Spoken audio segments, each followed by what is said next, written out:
Here it is, the night the Devils potentially make a generational draft pick that can affect the course of the franchise for perhaps 10 to 15 years. I've been saying it for roughly 6 to 7 weeks, even with the emergence of Kaapo Kakko, that Jack Hughes would be the first overall pick for the New Jersey Devils. And while there's been some speculation that Kaapo has made this an interesting choice, within the Devils organization, I'm not sure there's actually been any strong internal debate about going away from Jack Hughes. My reasons are pretty simple. He is a bona fide playmaker. He is a centerman, and I think that's very important when you try to separate the two players who clearly are the consensus first and second picks. Jack Hughes is a fantastic talent, and a player in the center of the ice, I feel, is more likely to shape the course of an organization than a right wing, which is where most of us expect Kaapo Kakko to play the majority of his career. This is new territory for the Devils. This is the second first overall pick that they're having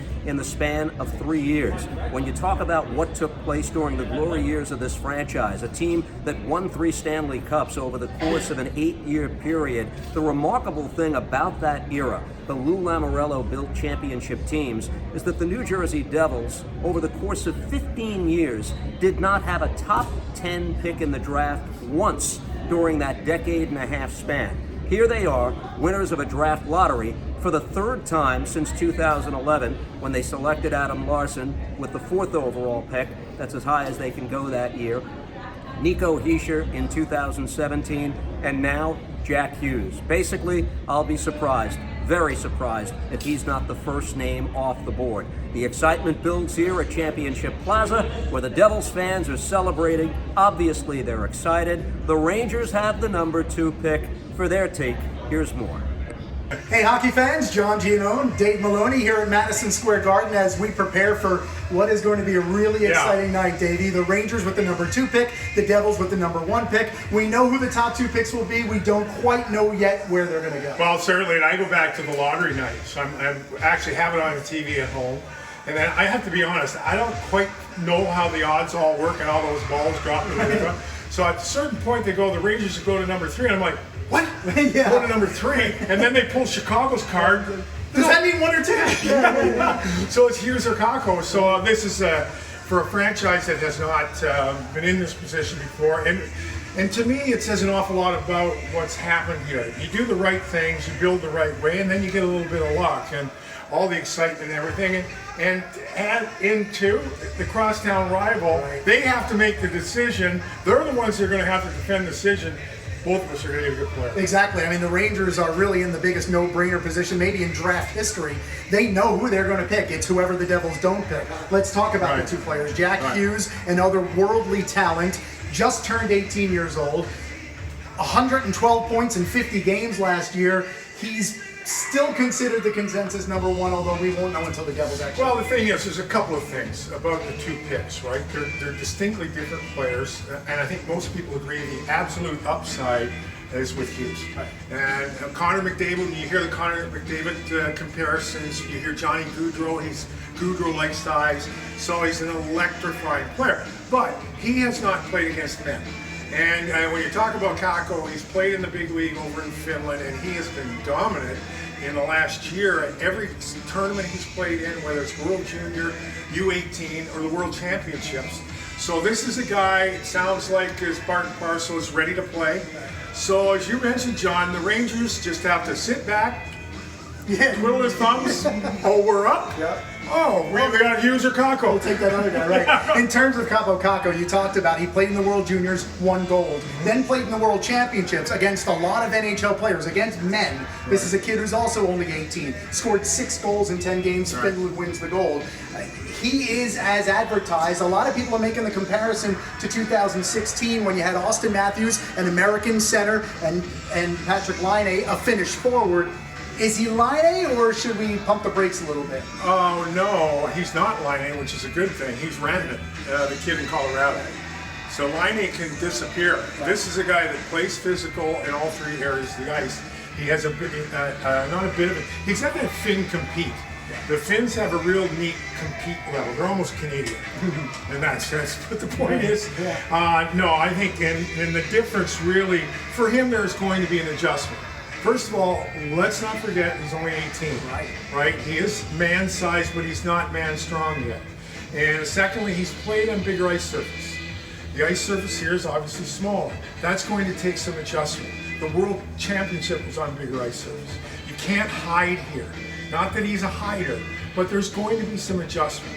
But it sure is nice to have to be a little more patient with somebody that sounds like will evolve to be a world class player. 6'2", 190 plus. I mean, he's got NHL size already.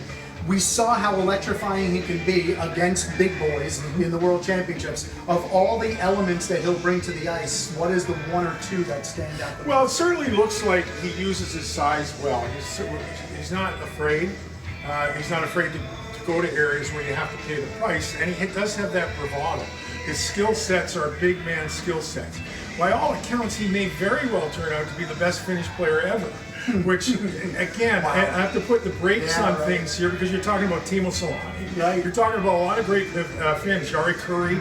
The Finnish history is littered with great players. So I just think that he is a kid that evidently most ready to jump into the league as an 18-year-old. But again, it is a man's league.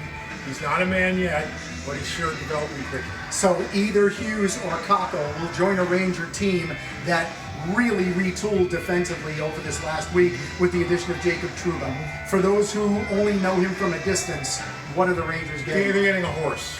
A horse. Now, is he Doughty? Is he Carlson? No, he's not. But the fact is, this is a guy at 25 years of age, well over 6 feet, 220 pounds, that can play 25 minutes a game. He can defend. He's coming off career high points, and he's got a bit of a snarl to him. And so you can't replace, you just can't pick that out of the sky. And it is the one area of the ice where really, when you look at it, the goaltending position moving forward for the Rangers, you gotta like what you see there with Hank and Georgi Evans-Shesterkin coming in.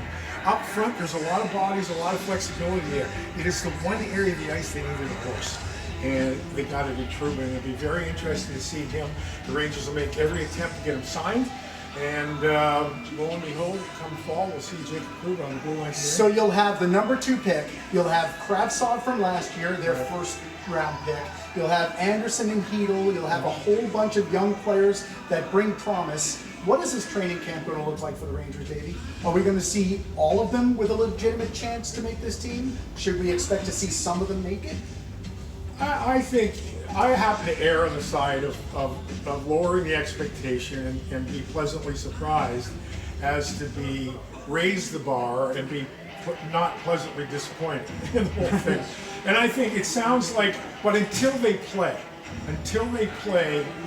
everybody plays on the smaller ice, I think it's safe to assume we are going to see guys get a chance. But this is still only a year and a half into a makeover. The really good story to look at is Pietrangelo in St. Louis. Drafted in 2008, 3rd overall, big kid. It's 10 years later.